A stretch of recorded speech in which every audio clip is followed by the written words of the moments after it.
அலி இப்னு அபி தாலிப் ரலியல்லாஹு அன்ஹு அவர்களிடத்தில் ஒரு மனிதர் வந்து கேட்டார், யா அலி, என்னால் இரவு வணக்கத்தில் ஈடுபட முடியவில்லை, என்ன காரணம்? அலி அவர்கள் சொன்னார்கள், அந்த ரஜுலுன் கது கையதத் கதுனூபுக், நீ பாவங்களால் பிணைக்கப்பட்ட மனிதனாய் இருக்கிறாய் என்றார்கள். உன்னை கியாமுல் லைலுடைய தொழுகையிலிருந்து தடுப்பது உன் பாவம், உன் உறக்கம் அல்ல. உன்னை உறங்க வைப்பது அந்த பாவம்.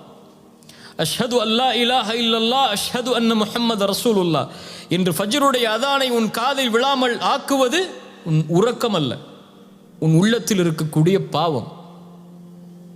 அல்லாஹுடைய திக்ரில் நிம்மதியை அடைய விடாமல் தடுப்பது உன்னுடைய காது அல்ல, உன் உள்ளத்தில் இருக்கக்கூடிய பாவம். உலக வாழ்வில் எது நடந்தாலும் இறைவனிடமிருந்து அது உன்னை தூரமாக்கினால் நீயாக தூரமாகவில்லை, உன் உள்ளத்தில் இருக்கக்கூடிய பாவம் அல்லாஹுடைய அருளை தடுக்கிறது. பாவத்திலிருந்து விடுபடாத வரை சோதனையிலிருந்து விடுபட முடியாது. வியாபாரத்தில் நஷ்டம் ஏற்படுகிறதா, வட்டி கலக்கிறதா என்று பார்.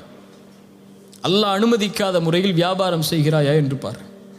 உறவில் விரிசல் ஏற்படுகிறதா, அந்த உறவை அல்லாஹ் அனுமதித்த முறையில் வைத்திருக்கிறாயா என்று பார்.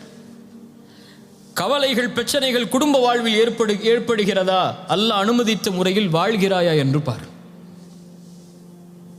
உன் மனைவிக்கு நீ தூய்மையானவனாக, உன் மனைவி உனக்கு தூய்மையானவளாக இருக்கிறாளா என்று பார்.